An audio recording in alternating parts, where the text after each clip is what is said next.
We have been discussing Unit 1, and in last class we were talking about EK diagram. And today we are going to discuss direct and indirect band gap semiconductors. So in last class we started with this how this band structure comes in the picture. And, in bulk semiconductor, we talked about conduction band and valence band, and then we started discussing EK diagram. EK diagram is energy versus momentum diagram in a way, and it has more information as compared to this simple band structure. This was the band structure we started. We said balance band और conduction band के बीच का जो gap होता है वही energy band gap होता है semiconductor के लिए। और फिर हम लोगों ने कहा कि अगर हम लोग इसको एक दूसरे तरह से प्रेजेंट करने का कोशिश करें तो this is another representation, this is ईके डायग्राम। और कैसे ये प्रेजेंटेशन आया इसको हम लोगों ने लास्ट क्लास में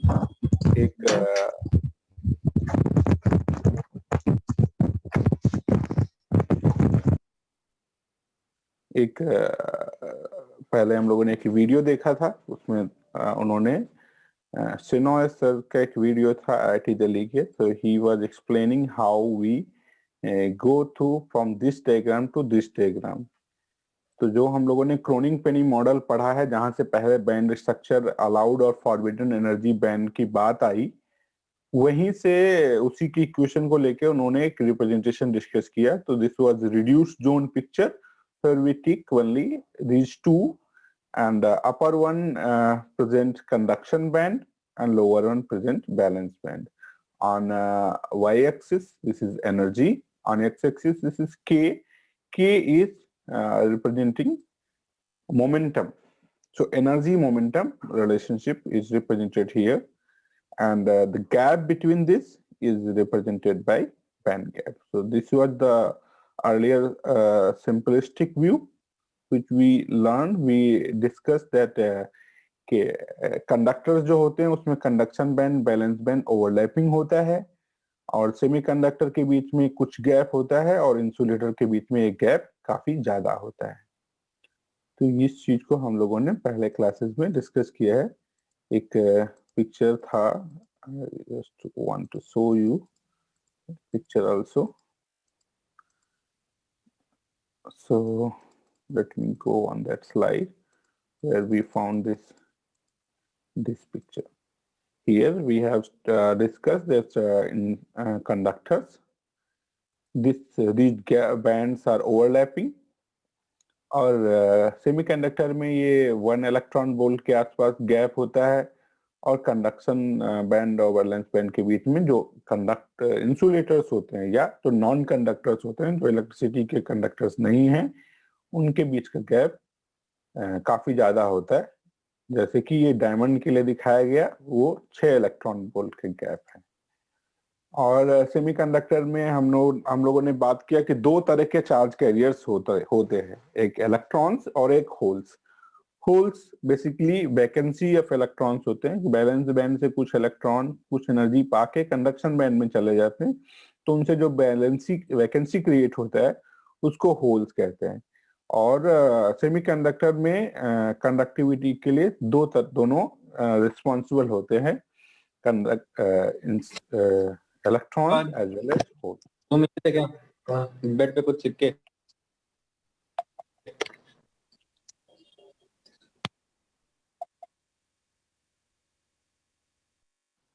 Okay, so today what we will discuss is कि जो ये EK डायग्राम हम लोग देख रहे हैं इसकी हेल्प से कैसे हम बता सकते हैं कि सेमीकंडक्टर दो तरह के होते हैं। एक होते हैं डायरेक्ट बैंड सेमीकंडक्टर, एक होते हैं इनडायरेक्ट बैंड सेमीकंडक्टर। और direct band semiconductor indirect band semiconductor में क्या डिफरेंस है और उनको हम लोग कैसे समझते हैं, इसको हम लोग आज के क्लास में डिस्कस करेंगे। Excuse me sir. हाँ बोलो सर, जो बैंड गैप्स होते हैं क्या मटेरियल की डेंसिटी पे भी डिपेंड करते हैं? ये मटेरियल की डेंसिटी पे डिपेंड नहीं करते, बेसिकली ये कैरेक्टरिस्टिक है सेमीकंडक्टर का। तो अगर हम कोई सेमीकंडक्टर की स्ट्रक्चर देखेंगे तो वो किसी भी मटेरियल का डेंसिटी उसी के बेसिस पे आता है कि उसका इंटरएटॉमिक स्पेसिंग कैसा है। तो indirectly density is also property of material and band gap is also property of material, but in a way density is not directly related to band gap. Band gap एक characteristic होता है, but it comes out of its structure, so indirectly they can be related, but directly we can say direct relation doesn't exist between density and band gap. But it is a Okay, good sir. question. Okay, so today we are talking about the semiconductors are of two types. One is direct band semiconductor, another is indirect band semiconductor. तो direct band indirect band semiconductor का जो difference है उसको हम ईके diagram के help से बहुत अच्छे से समझ सकते हैं, इसीलिए हम लोगों ने ईके डायग्राम पहले सीखा हुआ है। तो इस स्लाइड्स को हम लोग थोड़ा पढ़ते हैं and then we will try to figure out how they are different. एक तरह से बेसिकली डिफिनीशन जैसे है, तो हम लोग इसको पढ़ते हैं। The band gap represent the minimum energy difference between top of valence band and the bottom of conduction band. Top of valence band means this point and bottom of the conduction band means this point. इसके बीच का जो gap है इसी को हम लोग बोलते हैं energy gap, means this is the band gap for any material. तो ये कैरेक्टरिस्टिक होता है, हर मटेरियल का अलग अलग हो सकता है। सिलिकॉन के लिए अलग होगा, जर्मेनियम के अलग होगा, और जितने भी सेमीकंडक्टर्स होते हैं उनके लिए अलग अलग तरह का होगा। इस वेन डायग्राम से हम उस सेमीकंडक्टर की बहुत सारी प्रॉपर्टी जान सकते हैं। So this gap is a characteristic of material which is called energy band gap, and it defines a lot of properties of that particular semiconductor. So अब difference की जब बात करें तो इसके आगे पढ़ते हैं। However, the top of valence band and the bottom of conduction band are not generally at the same value of electron momentum. तो इस एक्सिस पे हम लोग यहाँ पे K प्लॉट कर रहे हैं, इस एक्सिस पे एनर्जी प्लॉट कर रहे हैं। तो ऐसा होता है कि कुछ सेमीकंडक्टर में ये दोनों जो स्ट्रक्चर्स है दे आर अलाइंड, मतलब जो इसका bottom of the conduction band and top of the balance band is have the same momentum value, मतलब जो के का वैल्यू है इसके टॉप के लिए इसके बॉटम के लिए सेम है, और किसी किसी में ये सेम नहीं है। तो इसी के बेसिस पे उनको दो क्लास में क्लासिफाई किया गया है। So in general it is not same, so this is how we define. तो जो डायरेक्ट बैंड सेमीकंडक्टर्स होते हैं इसमें क्या होता है कि जो टॉप ऑफ बैलेंस बैंड है और बॉटम ऑफ कंडक्शन बैंड है वो सेम मोमेंटम पे होता है। इसकी वैल्यू के की वैल्यू दोनों के लिए सेम होती है। Top of the balance band and bottom of the conduction band has same momentum value. So if you plot this E versus K diagram for that kind of semiconductor, you will have this type of EK diagram. तो ये जिस जो भी semiconductor का EK diagram इस तरह का होता है उनको हम लोग डायरेक्ट बैंड गैप सेमीकंडक्टर्स कहते हैं। डायरेक्ट बैंड गैप मतलब यही है कि इसका top of the balance band and bottom of the conduction band has same momentum value. So they are known as direct band gap semiconductor. And in indirect band gap semiconductor, what happens? The maximum energy for the valence band occurs at different value of momentum to the minimum of the conduction band. मतलब जैसे ये दूसरा वाला जो हम picture देख रहे हैं इसमें इसका जो बॉटम है ये और इसका जो टॉप है ये अलाइन नहीं है, एक वैल्यू इनकी के की वैल्यू अलग अलग है। इसी के बेसिस पे ये क्लासिफिकेशन किया गया है। तो I hope you understand the basic difference between direct band gap semiconductor and indirect band gap semiconductor. अब हम लोग आगे बात करेंगे कि इसका क्या क्या इफेक्ट आता है और किस तरह के एप्लीकेशंस में हम लोग कहाँ पे direct band gap semiconductors are better and for which kind of application indirect band gap semiconductors are better. So we will look at differences and क्या एग्जांपल्स होते हैं, कौन से ऐसे सेमीकंडक्टर है जो डायरेक्ट बैंड गैप है और कौन से ऐसे सेमीकंडक्टर हैं जो इनडायरेक्ट बैंड गैप सेमीकंडक्टर है। तो आज की क्लास में हम लोग ये सब डिस्कस करने वाले हैं। तो in this slide I hope using this ईके डायग्राम, यू सी अगर हम लोग ईके डायग्राम नहीं जानते तो इसको बताना कहीं ज्यादा मुश्किल होता है। वो जो पहले हम लोग एक बैंड डायग्राम देख रहे थे, उस बैंड डायग्राम से हम लोग डायरेक्ट और इनडायरेक्ट बैंड गैप सेमीकंडक्टर को डिफरेंस नहीं कर पा रहे थे। इस वजह से हम लोगों ने एक दूसरा रिप्रेजेंटेशन सीखा, and where we see the momentum value is defining characteristic for different type of semiconductors। तो ये एक डिफिनीशन हो गया। जैसे ही हम लोग कहीं पे बात करेंगे कि direct band gap indirect band gap semiconductor में क्या डिफरेंस होता है, तो हम लोग ई के डायग्राम से एक ही बार में दिखा सकते हैं। इट इज वेरी एक्सप्लेनरी, इसमें बहुत कुछ इसको समझने में दिक्कत नहीं होता है। And then let us go further. Okay, what is application? What are examples? So this is the same picture, but here few things comes in the in a more detail. Like here this bubble, जो bubble है, ये bubble hole को represent करता है, and this darkened bubble represents electrons. तो जैसे हम लोगों ने बात किया था कि क्या होता है सेमीकंडक्टर्स में कि कुछ बैलेंस बैंड से कुछ इलेक्ट्रॉन कुछ एनर्जी पाके कंडक्शन बैंड में चले जाते हैं, and they create hole, and these holes and electrons are responsible for the conductivity of semiconductor. तो एक तो कोई सेमीकंडक्टर कितना कैसा, उसकी कंडक्टिविटी क्या होगी, इस पे ये डिपेंड करता है कि ये जो चार्ज कैरियर्स है, मींस इलेक्ट्रॉन्स एंड होल्स, कि इनका नंबर कितना है।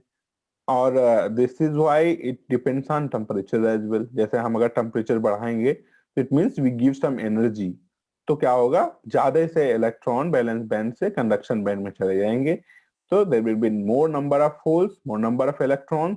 It means in semiconductor if we increase temperature, semiconductor का कंडक्टिविटी बढ़ते जाता है। तो 0 केल्विन टेम्परेचर पे क्या होता है कि सेमीकंडक्टर में कंडक्शन बैंड पूरा खाली होता है और बैलेंस बैंड पूरा भरा होता है। तो semiconductor works as a insulator at 0 kelvin temperature. और जब टेम्परेचर बढ़ता है तो कुछ इलेक्ट्रॉन्स बैलेंस बैंड से कंडक्शन बैंड में चले जाते हैं और वो होल क्रिएट हो जाता है बैलेंस बैंड में, कंडक्शन बैंड में इलेक्ट्रॉन्स आ जाते हैं, and that and semiconductor becomes a conductor. So एक चीज यहाँ से ये क्लियर होता है कि अगर हम टेम्परेचर बढ़ाते हैं तो सेमीकंडक्टर की कंडक्टिविटी बढ़ती है। And at the same time if we talk about conductors, जैसे जो मेटल्स हैं जो पहले से बहुत अच्छे कंडक्टर्स होते हैं, अगर वहां पे हम टेम्परेचर बढ़ाएं तो क्या होता है, उसकी कंडक्टिविटी घट जाती है। ऐसा क्यों होता है, ऐसा हम एक्सप्लेन करना चाहें अगर, तो ऐसे एक्सप्लेन करेंगे कि in metals electrons are the responsible for the conductivity of metals. So if you increase temperature, electrons का एनर्जी बढ़ जाएगा, and electrons already move around and एक दूसरे से टकराते हैं, and they do a lot of random motion, but when we apply electric field they move in particular direction, जो हम लोगों ने ड्रिफ्ट वेलोसिटी डिफाइन किया था जब हम लोग फिर इलेक्ट्रॉन थ्योरी पढ़ रहे थे। तो जब टेम्परेचर बढ़ता है उनका एनर्जी बढ़ता है, तो उनका जो एक दूसरे से कोलिजन होता है वो बढ़ जाता है, इसकी वजह से उनकी ड्रिफ्ट वेलोसिटी कम हो जाती है। इसकी वजह से जो मेटल्स हैं वो टेम्परेचर बढ़ाने पे उनका कंडक्टिविटी घट जाता है, and in semiconductors when we increase temperature, its conductivity increases. This is the difference between semiconductors and insulator when we talk about temperature dependence, इसका ऐसे हम लोग समझ सकते हैं। तो अब हम लोग बात कर रहे हैं direct indirect band gap semiconductors में क्या डिफरेंस है, and how on application basis how they are different and what are the properties which define its characteristics.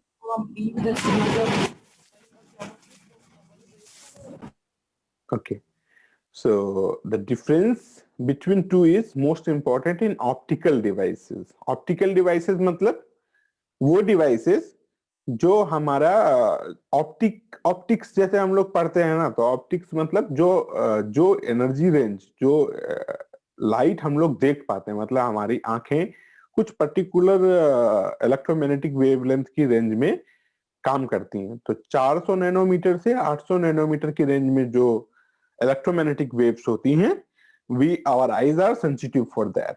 So the जो भी जहां पे लाइट प्रोड्यूस होता है, जो हम कुछ देखते हैं, वो डिवाइसेस जहां पे कुछ लाइट का जहां पे कुछ फंक्शन है, उनको हम लोग ऑप्टिकल डिवाइस कहते हैं। और ये जो direct indirect band gap semiconductor है, जब हम ऑप्टिकल डिवाइसेस की बात करते हैं, so the difference becomes very important. How? Let us take an example. So each photon क्या होता है? जो लाइट है, light is made of small energy packets. जैसे आइंस्टीन ने फोटो इलेक्ट्रिक इफेक्ट जब एक्सप्लेन किया, so he took this concept and he says light is made of small energy packets, and that energy packets are called photons. और photon का energy क्या होता है? E is equal to h nu. Nu is frequency. So each photon of energy E, कोई भी photon जिसका energy E है, उसका मोमेंटम का ये फॉर्मूला होता है। Take this formula, P is equal to E by C। E is the energy and C is the velocity of light. तो अगर किसी फोटॉन का हमको एनर्जी पता है, तो उसका मोमेंटम हम इस फॉर्मूले से निकाल सकते हैं। So we know for each photon, if energy is E, then momentum is E by C. So an optical photon has an energy of the order of 10 to the power minus 19 joule. जो photon हम लोग जिसको देखते हैं 400 nanometre to 800 nanometre के range में जो photons हैं, उनका एनर्जी कुछ इस ऑर्डर का होता है। We take this direct number, and since C means velocity of light is equal to 3 into 10 to the power 8 metre पर सेकेंड। तो क्या होगा अगर हम लोग इसको C से डिवाइड करेंगे? Means if we calculate for momentum for a photon, optical photon, तो 10 टू द पावर माइनस 19 को हम लोग डिवाइड करेंगे 3 into 10 to the power 8। 10 to the power 8 नीचे है, फिर ऊपर जाएगा तो और छोटा हो जाएगा। It means typical photon has very small momentum. मतलब हम ये कहना चाह रहे हैं कि जो ऑप्टिकल फोटॉन है, उसका मोमेंटम भी बहुत कम होता है। फिर इस इंफॉर्मेशन के साथ हम लोग आगे समझते हैं। तो ए फोटॉन ऑफ एनर्जी Eg, अगर कोई फोटॉन है जिसका एनर्जी Eg है, Eg हम लोग इसलिए कह रहे हैं कि हम लोग बैंड गैप को भी Eg से रिप्रेजेंट करते हैं। अगर कोई इलेक्ट्रॉन बैलेंस बैंड से कंडक्शन बैंड में जाना है, तो उसको हमको एनर्जी जो बैंड गैप है उससे ज्यादा एनर्जी देना पड़ेगा, कम से कम उतना एनर्जी देना पड़ेगा, तभी वो बैलेंस बैंड से कंडक्शन बैंड में जाएगा। So a photon of energy Eg, where Eg is the band gap energy, can produce an electron hole pair in direct band gap semiconductor quite easily. मतलब अगर कोई इलेक्ट्रॉन यहाँ पे है और उसको हम Eg एनर्जी दे दें, तो क्या करेगा? ये यहाँ पे चला जाएगा। तो क्या होगा? It will generate one electron hole pair. एक इलेक्ट्रॉन यहाँ हो गया जो कंडक्शन में पार्टिसिपेट करेगा, और बैलेंस बैंड में एक होल क्रिएट हो गया that will also participate in the process of conduction. So one electron hole pair is generated if we give energy Eg। एक एनर्जी Eg का फोटॉन हम अगर यहाँ इलेक्ट्रॉन को दे दें, तो एक इलेक्ट्रॉन होल पेयर जनरेट हो जाएगा। But it is in direct band gap semiconductor, this process is easily possible. जैसे ही हम लोग Eg देंगे, हो जाएगा। अगर यहाँ पे दें, तो मोमेंटम तो उसका हम चेंज नहीं कर रहे हैं, तो क्या होगा? Here we have to give more energy if you want to give to this. Eg तो इतना ही है, बैंड गैप इतना ही है, लेकिन ये मोमेंटम इनका अलग अलग है। तो we have to give momentum somehow if you want to change, if you want to create an electron hole pair in direct band gap semiconductor. यही समझा रहे हैं कि इलेक्ट्रॉन होल पेयर जनरेट करने के लिए डायरेक्ट बैंड गैप सेमीकंडक्टर में is bit easier as compare to indirect band gap semiconductor. तो हम लोग इसको और आगे पढ़ते हैं। So a photon of energy Eg, where Eg is the band gap energy, can produce an electron hole pair in a direct band gap semiconductor quite easily. क्यों? Because the electron does not need to be given any much momentum. कोई momentum हमको देने का जरूरत नहीं है. Just we give energy and electron from valence band go to the conduction band, and one electron hole pair generated in direct band gap semiconductor. But what happen in indirect band gap semiconductor? हमको उसको कुछ momentum भी देना पड़ेगा. First we give some momentum, then we give energy, then only an electron hole pair will be generated. मतलब direct band gap semiconductor में electron hole pair generate करना comparatively easy है as compared to indirect band gap semiconductor. So, however, an electron must also undergo a significant change in momentum for a photon of energy Eg to produce an electron hole pair in an indirect band gap semiconductor. अगर indirect band gap semiconductor है तो हमको electron का momentum भी significantly change करना पड़ेगा. Otherwise, we need to give more energy. इतना energy दें कि इलेक्ट्रॉन यहां से यहां जाए. यहां से यहां जाने के लिए ये डायरेक्ट एनर्जी से तो जाएगा नहीं. एनर्जी इस एक्सिस पे है, इस एक्सिस पे मोमेंटम है.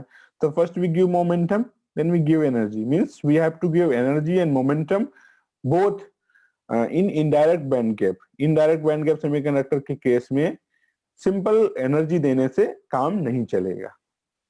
सो this is one difference between direct band gap and indirect band gap semiconductor, and this difference becomes very important in case of optical devices. लेकिन ऐसा नहीं कि ये किया नहीं जा सकता. This is possible. How it can be done? This is possible, but it requires such an electron to interact not only with photon to gain energy, but also with the lattice vibration called a phonon in order to gain or lose momentum. मतलब momentum लेने के लिए एक दूसरा process involve हो गया जिसको हम लोग बोलते हैं लैटिस वाइब्रेशन. तो जैसे हम लोगों ने फोटॉन पढ़ा था, ऐसे ही एक चीज आया phonon. So in unit 2 you see there is a topic mention phonon. Phonon भी हमको पता होना चाहिए कि फोनॉन क्या होता है. तो फोटॉन क्या होता है हमको पता है, फोनॉन हमको नहीं पता है. So we also need to know what is phonon. तो फोनॉन से क्या होता है? इट इज जो लैटिस है, जो क्रिस्टल लैटिस है, उसका एक क्वांटा होता है. जैसे कि लाइट का एक क्वांटा फोटॉन है. लाइट का एनर्जी पैकेट को हम लोग फोटॉन बोलते हैं. ऐसे जो लैटिस वाइब्रेशन है उसका क्वांटा है फोनॉन. तो हम लोग फोनॉन का डिफिनीशन आगे पढ़ेंगे. अभी के लिए इतना जान सकते हैं कि हमको जैसे इस केस में सिर्फ एनर्जी देने से काम चल जा रहा है डायरेक्ट बैंड गैप सेमीकंडक्टर में, but indirect band gap semiconductor में सिर्फ एनर्जी से काम नहीं चल रहा है. We have to give energy and momentum. तो मोमेंटम कैसे मिलता है? मोमेंटम के लिए इसको it has to gain phonons, मतलब lattice vibration. It has to interact not only with photon. Photon से एनर्जी मिलेगा एंड फोनॉन से मोमेंटम मिलेगा. So it has to interact with lattice vibration. Lattice vibration को ही हम phonon बोलते हैं. अभी इतना समझ लें कि there is something called phonon which is a quanta of lattice vibration. इससे हम इलेक्ट्रॉन मोमेंटम गेन कर सकता है या लूज कर सकता है. And here we need change in momentum because this bottom of the conduction band and top of the valence band is not aligned because of difference in momentum. Momentum space में ये एक line में नहीं है. तो यहाँ पे हम लोगों ने ये सीखा कि जो direct band gap, indirect band gap semiconductors होते हैं उसमें डिफरेंस क्या होता है. ईके डायग्राम के बेसिस पे हम लोगों ने इस डिफरेंस को समझा. And then how this difference becomes important in case of optical devices. जो भी ऑप्टिकल डिवाइसेस हैं वहां पे ये कौन सा सेमीकंडक्टर हम यूज करेंगे, direct band gap semiconductor use करेंगे कि indirect band gap semiconductor use करेंगे, यहाँ पे हमको ये समझ में आया कि here the difference comes in the picture because of the difference in momentum. तो वो momentum भी उसको gain करना पड़ेगा पहले, and then it will take energy, then it will generate electron hole pair.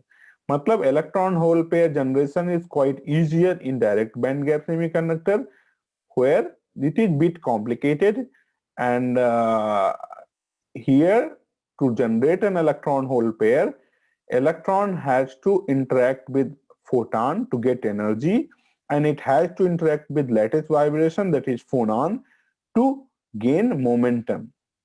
Then only this is possible. तो ये एक डिफरेंस हम लोगों ने डिफरेंस समझा, फिर वो डिफरेंस कैसे इसके प्लेज पार्ट ऑफ दिस, ये हम लोगों ने समझा। एंड फोनान को हम लोगों ने स्लोली इंट्रोड्यूस किया कि फोनान क्या होता है। हम लोग इसको आगे फिर से ठीक से समझेंगे कि फोनान क्या है, इसकी डिफिनीशन मतलब हम लोग समझेंगे, but it is something related to lattice vibration. And here ये जो है, ये मैंने एक टेबल बनाया है जिसमें हम लोग ये इनके बीच का एक डिफरेंस देख रहे हैं कि क्या क्या डिफरेंसेस है डायरेक्ट बैंड गैप सेमीकंडक्टर में और इनडायरेक्ट बैंड गैप सेमीकंडक्टर में। So there are 5 differences. Let us read it out and try to understand one by one. So number 1, a direct band gap semiconductor, इसको साथ में DGB लिखा है, और indirect band gap semiconductor को IGB लिखा है। तो जहां पे IGB DGB है, इसका मतलब यहां से हम लोग समझेंगे। So a direct band gap semiconductor is one in which maximum energy level of the valence band align with the minimum energy level of the conduction band with respect to momentum. क्योंकि हम लोग x axis पे momentum दे रहे हैं, y axis पे energy देख रहे हैं, तो जो E के डायग्राम में डिफरेंस दिखता है वो यहीं दिखता है। दिस इज द डिफिनीशन कि जो बैलेंस बैंड का मैक्सिमा है और कंडक्शन बैंड का मिनिमा है, वो अलाइन होना चाहिए with respect to momentum in direct band gap semiconductor के केस में। इनडायरेक्ट बैंड गैप सेमीकंडक्टर के केस में क्या होता है, indirect band gap semiconductor is one in which the maximum energy level of valence band are misaligned with minimum energy level of conduction band with respect to momentum.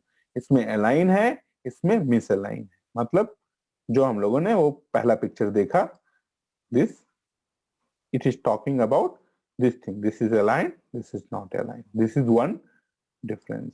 And then what is another difference? In a direct band gap semiconductor, a direct recombination takes place with the release of energy equal to the energy difference between recombining particles. ये कह रहा है कि जैसे क्या होता है कि हम लोग एक तो एक दिखाएं, जैसे इसमें देखो कि एरो इसमें नीचे की तरफ बना, मतलब एक प्रोसेस है कि जो इलेक्ट्रॉन होल पे जनरेट होता है, कोई इलेक्ट्रॉन कंडक्शन बैलेंस बैंड से कंडक्शन बैंड में गया, तो this is process called as electron hole pair generation, या कहें हम charge carrier generation.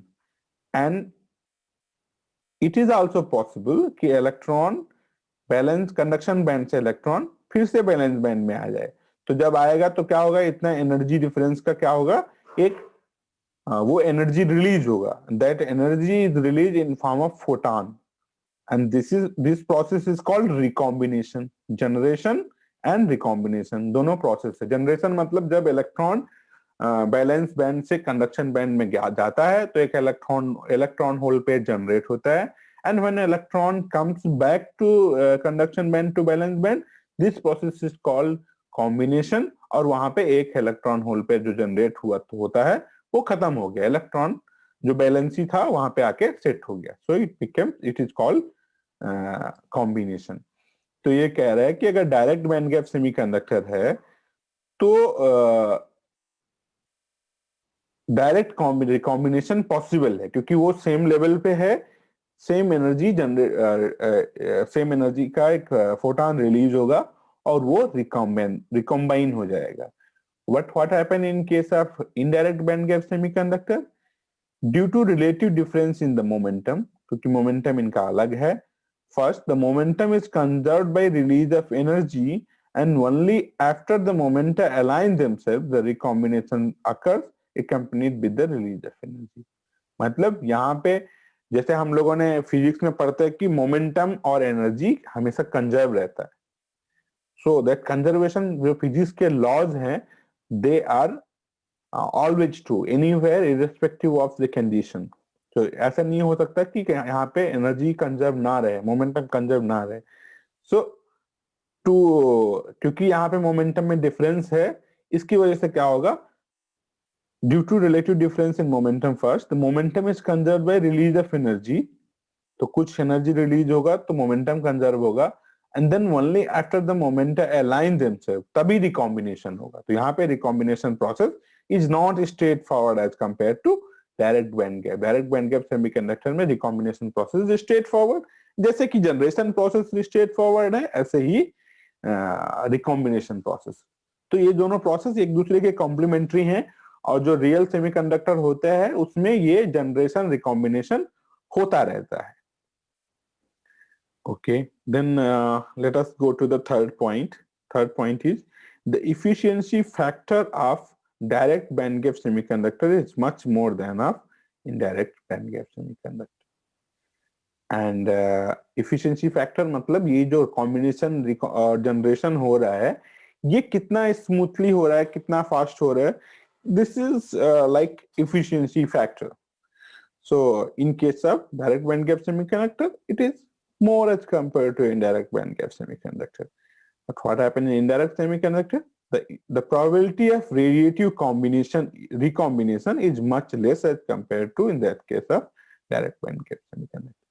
Radiative recombination मतलब जैसे इलेक्ट्रॉन यहां से यहां लौट के आया तो उसने एक फोटॉन इमिट किया उस एनर्जी गैप का, इसी को हम लोग ये this is known as radiative transition. ये हम लोग आगे जब थर्ड यूनिट में लाइट और सेमीकंडक्टर इंटरेक्शन सीखेंगे तो इन सब चीजों को और डिटेल में सीखेंगे. अभी हम लोग इतना समझते हैं कि this is straight forward here, generation as well as recombination. Here it is not straight forward because of difference in momentum. Okay, then let us talk about what are the examples. So direct band gap semiconductor का एक सबसे अच्छे से समझा हुआ ये example है. The most thoroughly investigated and studied direct band semiconductor material is gallium arsenide. तो गैलियम आर्सेनाइड जो सेमीकंडक्टर है ये डायरेक्ट बैंड गैप सेमीकंडक्टर है. And the two well known intrinsic semiconductor silicon and germanium are both indirect band gap semiconductor. तो जो हम लोग अभी तक सिलिकॉन और जर्मेनियम जान रहे थे ये basically indirect band gap semiconductor हैं, और gallium arsenide direct band gap semiconductor है. तो आई होप अभी हम लोग एग्जांपल भी जान गए कि direct band gap indirect band gap semiconductor क्या होते हैं, इनमें डिफरेंस क्या है और इसमें क्या क्या एग्जांपल्स हैं. Fifth is it talks about application kind of thing. So direct band gap semiconductor are always preferred over indirect band gap semiconductor for making optical sources. जब हम कुछ optical sources बनाते हैं तो वहां पे direct band gap semiconductor use करते हैं. Indirect band gap semiconductor cannot be used to manufacture optical sources. Optical sources मतलब जैसे तुम लोगों ने बहुत सारे LED देखे होंगे, छोटे छोटे एलईडी रहते हैं, अलग अलग कलर के जलते हैं, तो हम लोग इनको बहुत सारे डेकोरेशन में यूज करते हैं. But that LEDs are basically semiconductors. तो ऐसे सेमीकंडक्टर से ही मिलके वो बनाया जाते हैं. हम लोग एलईडीज के बारे में आगे लैब में भी कुछ थोड़ा बहुत देखेंगे and we will study about it. But जो डिफरेंट कलर के एलईडीज हम लोग दिखते हैं ना, तो ये basically different type of semiconductor material वहां पे यूज होता है. उनका बैंड गैप कुछ ऐसे डिजाइन किया गया है कि जो एनर्जी का क्वांटा या जो फोटॉन इमिट होता है, जैसे यहाँ पे हम लोग देख रहे हैं, अगर ये रिकॉम्बिनेशन हो रहा है तो एक फोटॉन रिलीज हो रहा है, उसका कुछ एनर्जी होगा, जितना ये बैंड गैप है उतना एनर्जी होगा. उस एनर्जी का अगर हम वेवलेंथ कैलकुलेट करें, जो फोटॉन है उसका कुछ वेवलेंथ है, वो वेवलेंथ कैलकुलेट करें तो वेवलेंथ हमारा अगर ऑप्टिकल रेंज मतलब हमारे जो रेंज में हम देख सकते हैं, मतलब 4000 एंगस्ट्रॉम से 8000 एंगस्ट्रॉम या 400 नैनोमीटर से 800 नैनोमीटर कि इस रेंज में जो होगा तो हमको दिखेगा, जिस कलर का होगा कलर दिखेगा अलग अलग। तो ऐसे ही डिफरेंट टाइप के एलईडी जो होते हैं basically direct band gap semiconductor से ही बनाए जाते हैं। तो जो direct band gap indirect band gap semiconductor है, इसमें हम लोग को इतना जानना काफी है कि इनका बेसिक डिफरेंस क्या है और इनका कहाँ पे ऐसा एप्लीकेशन मोड में कहाँ डिफरेंस आता है और इसके एग्जांपल्स क्या हैं। तो हम लोगों ने इसको बहुत अच्छे से 3 स्लाइड्स में सीखा कि डायरेक्ट बैंड गैप और इसमें डिफरेंस क्या है, what is the definition. Here we learn what is definition, then here we learn how this optical devices में कैसे इसका चेंज होता है और ये डिफरेंस कैसे होता है, इस चीज को हम लोगों को समझा। यहाँ पे एक फोनान का बात आया, we will talk about phonon again in coming lectures, and then we summarize with the differences. So I hope you understand the difference between this, and this much is enough for us. And then we want to go to the next topic that is known as density of states. तो हम लोग आज इसको थोड़ा सा शुरू करेंगे and then in next lecture we will talk more details of that. और थोड़ा सा बात करके फिर तुम लोग से मैं बात करूंगा. If you have anything to say, I will take that questions and then we will wind up today's lecture.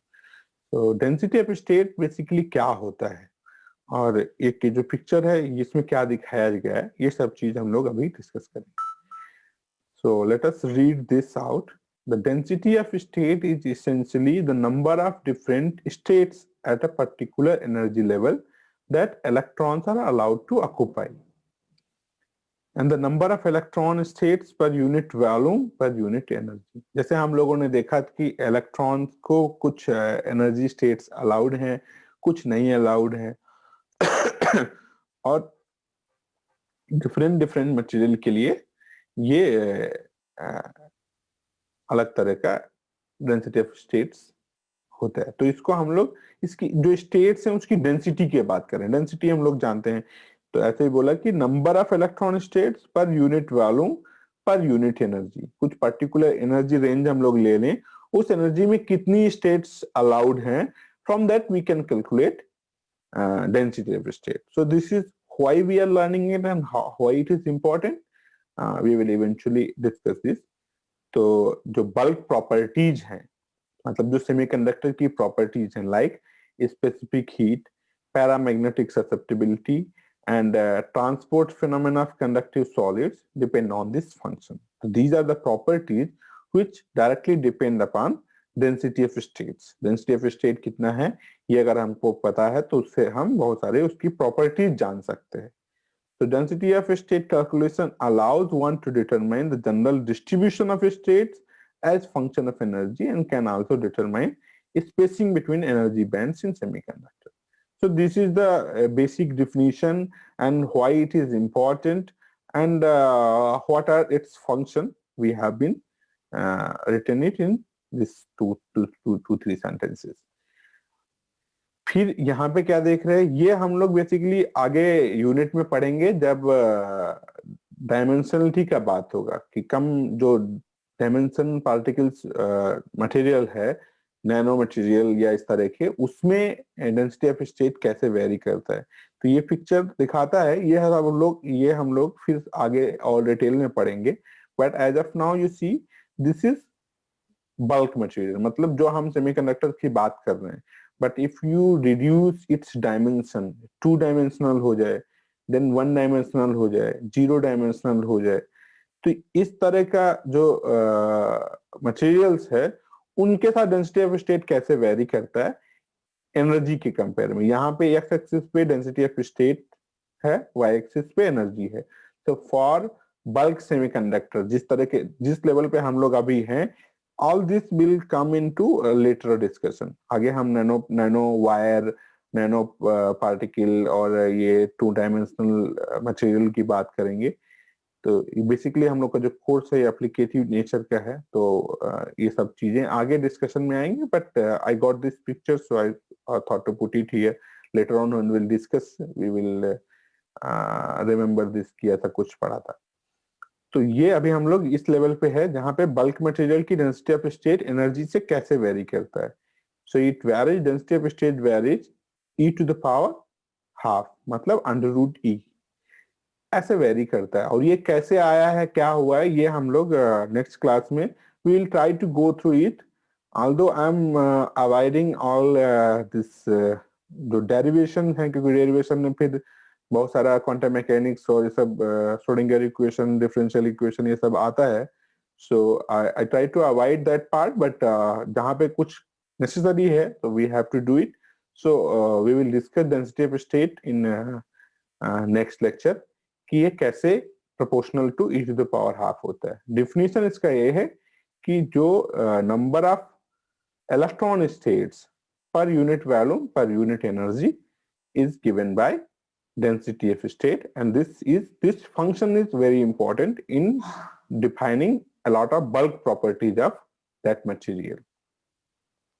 तो ये हम लोगों ने जस्ट बहुत इंट्रोड्यूस किया, बहुत बेसिक टाइप का, और आज हम लोगों ने पढ़ा direct band gap and indirect band gap semiconductor. So if you see, we have discussed free electron theory, energy band diagram, Kronig-Penney model, energy bands, EK diagram, direct and indirect band gap, type of electronic material, density of states we are discussing, occupation probability, that Fermi function we have discussed, Fermi level we have discussed, we have talked about phonon, we will I will write एक दिन हम लोग इसको पूरा इसका definition वगैरह सीखेंगे। आगे ये सब चीजें और डिटेल में आएंगी।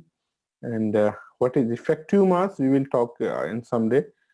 So we are about to cover this unit, और इसमें जितना हमने पढ़ा है हम उसी के हिसाब से उसका कुछ मैकेनिज्म बनाएंगे जिससे कि हमको समझ में भी आए और कर पाए। तो आज की क्लास में हम लोगों ने यही पढ़ा, और अब अगर तुम लोगों को कुछ बात करना है, कुछ पूछना है, तो we have 5-6 minutes we can talk about it. I hope that you have understood this direct band gap, indirect band gap semiconductor क्या होते हैं, इनके डिफरेंस क्या है, इनके एप्लीकेशन क्या है, and this was today's lecture. Sir हाँ बोलो सर, स्लाइड नंबर 49 एक बार ओपन करिए। This is 49, yes. सर इसमें यहाँ पे एनर्जी ऑफ जो मोमेंटम लिखा हुआ है P = E/c। हाँ सर इससे हम लोग डी ब्रोकली वेवलेंथ तो फाइंड प्रूफ कर ही सकते हैं। ओके। तो sir D broccoli wavelength specifically for optical properties के लिए वो बनाया गया है।